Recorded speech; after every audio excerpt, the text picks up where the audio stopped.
These are the parts we're going to put in it. I'm going to salvage everything else from my other machine. So I'm going to use a Noctua NHU12S cooler.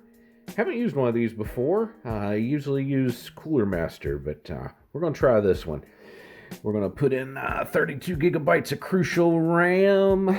I'm going to use this lovely Gigabyte motherboard Z390 chipset, so overclocking will be a potential. I don't anticipate overclocking, but we'll be able to do it.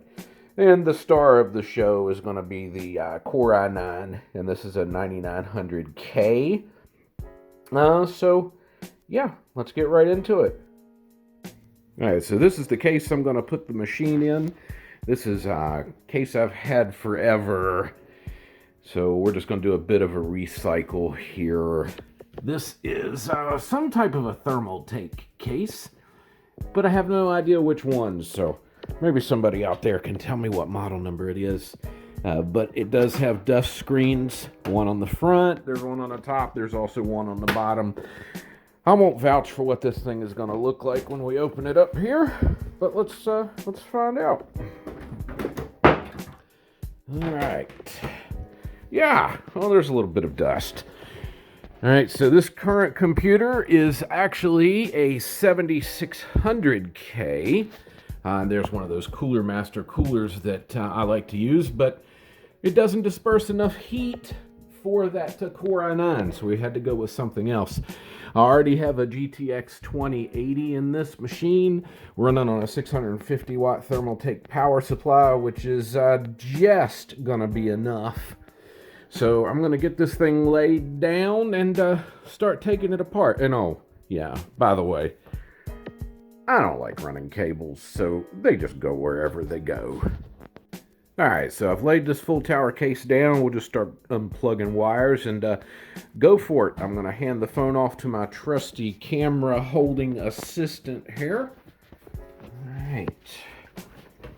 So we're going to unplug the power from this GTX 2080.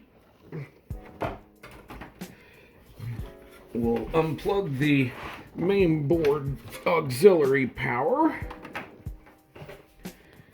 Now I think that I can get to this hook and get this monster card unplugged. You know what? I might ought to undo the screws first.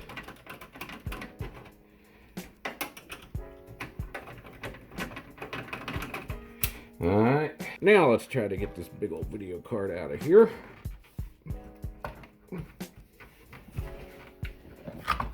Alright.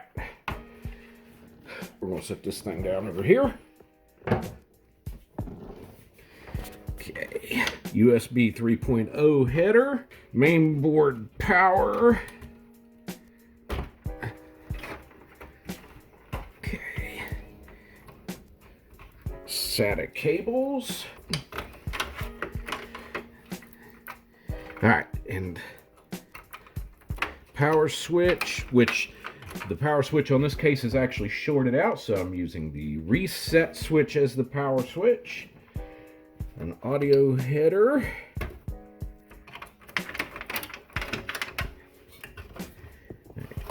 Fan header.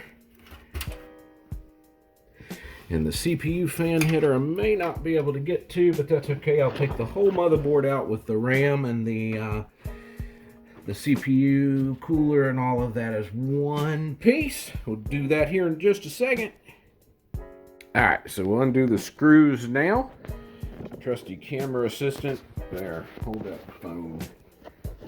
She's not old enough to hold my beer.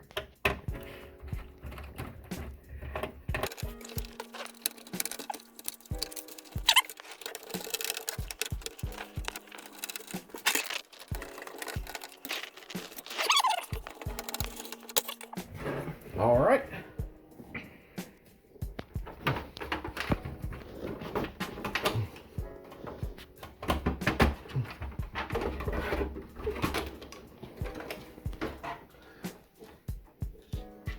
Okay. One i5 7600K. Anybody want to buy it? All right, so let's unbox this motherboard. We'll see exactly what kind of goodies we have in here. Now, it does say that it only supports 8th gen, focus, 8th gen processors.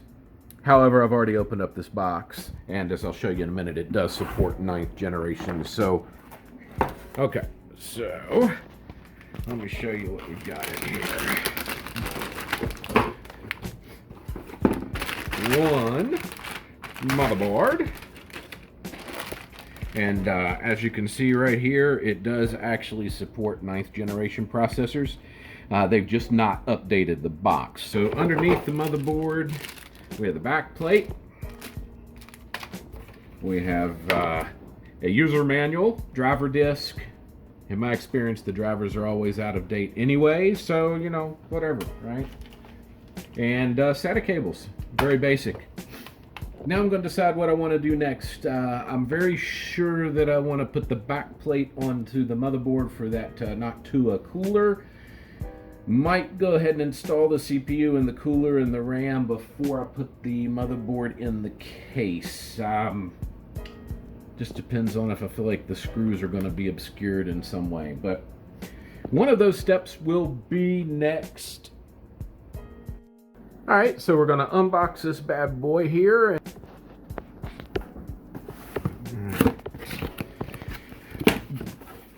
All the accessories here, different mounting kits, different mounting options. Comes with the thermal paste, which is there. Comes with an emblem you can put on the outside of your case if you're so inclined.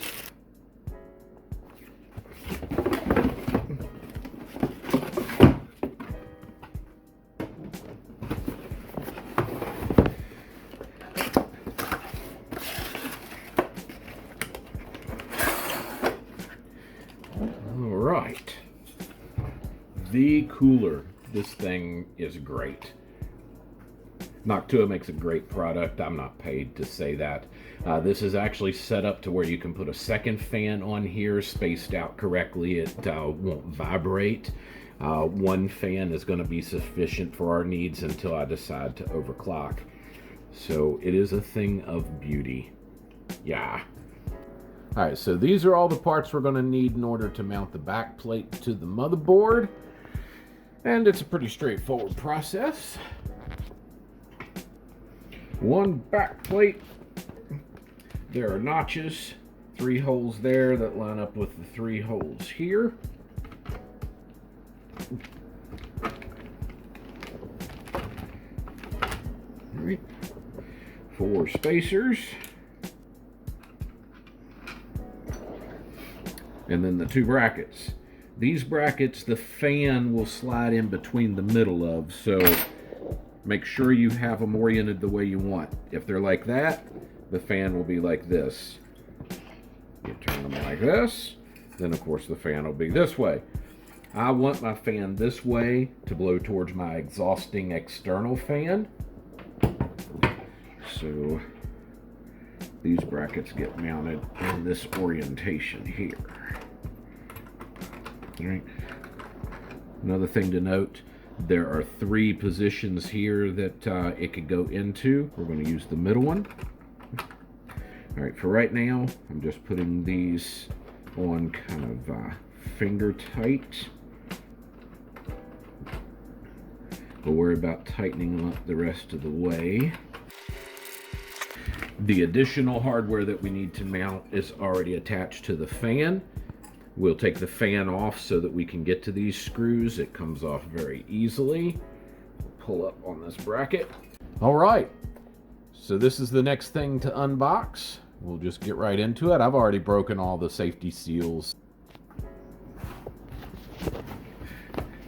I think this is actually really cool. There is a magnetic type effect going on here holding it closed. So the cardboard just lays flat.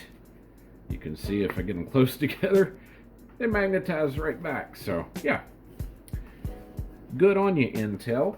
Now this whole thing opens up like a clamshell. So if I orient this correctly, it will just come apart. There we go. There are 2 safety seals. All right. And there's that. Now, I've decided I'm going to put the CPU in and the RAM, and then I'll put the entire motherboard into the case so the cooler doesn't get in the way of me plugging up the cables and things like that. So, CPU time. On these CPUs, zero insertion force sockets, there's always a handle here that we'll have to press. And maybe I should have done this before I put those hold down clamps in the way, but you still have access to it. So that goes back like that. You remove this pin protecting plate. Okay. Brand new CPU. Now, I've not actually ever taken it out of the plastic before, so yeah. You want to be careful with getting anything on the surface of the CPU. You don't want to interfere with the heat transfer between this and the base of your cooler. Whenever I do this installation, I always wipe both of those surfaces off with a Q-tip and some rubbing alcohol. Get rid of fingerprints and that sort of thing. These are keyed. They'll only go in one orientation, which is going to be like this right here. Okay. Thus, zero insertion force. Any of you out there that have put CPUs in really old computers know that it didn't used to be zero insertion force. We'll line up our bracket. Push down on this. And it gets locked in place. Okay. Locked in place. We're good to go. All right, so unboxing the RAM. Does this count as a box? I don't know. Also, first time I've opened the RAM because, you know, what's exciting about RAM? There's one 16 gigabyte stick.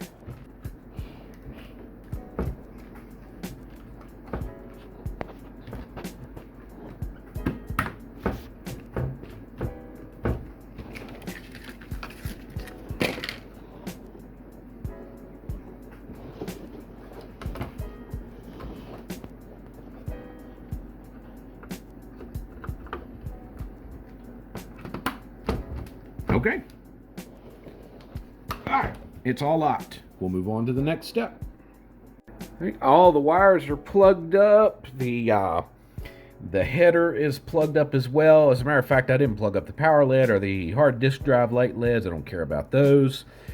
And I have the reset switch plugged in where the power would normally go because the power switch on this case does not work. The next step is to install that cooler. So we'll go ahead and do that right now. The only thing I really need out of this bag of common parts is this right here. Noctua thermal paste. I have tubes of this everywhere, and if you've been building computers for a while, you probably do too. But I'm just going to use what they provided me. You put a small dot right in the middle. I'll fit the cooler and then take the cooler off. And if I feel like it's too much, then I'll clean the whole thing off with rubbing alcohol and start over again.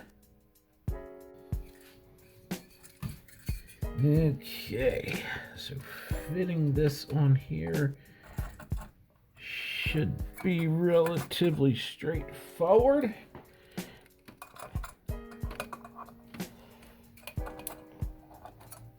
As you can tell, I've taken the fan off of here. Otherwise, you cannot access these screws. So now I'm going to do the exact opposite.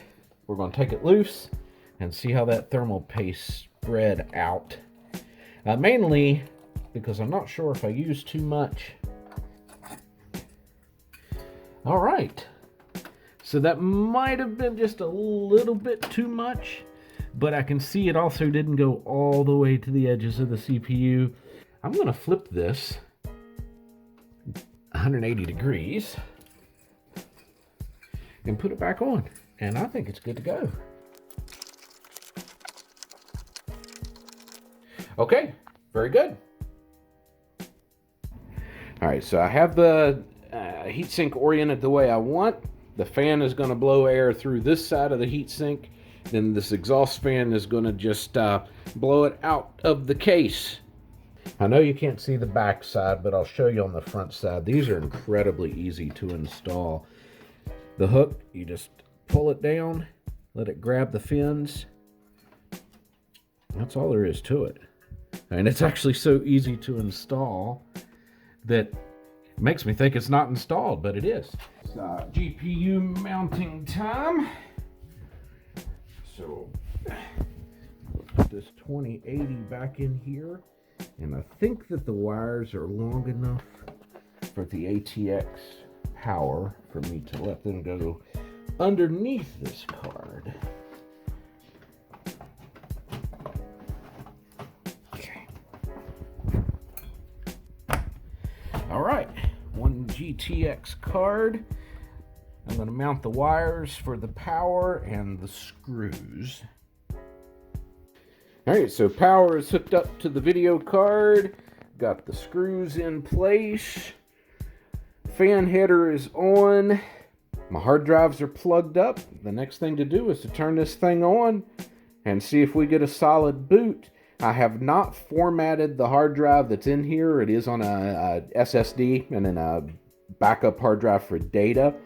I'm hoping that it will boot, even though I originally had it on a 7600K and a different motherboard. May get errors. If I get errors, I'm going to have to format. I don't want to do that, but we will know momentarily.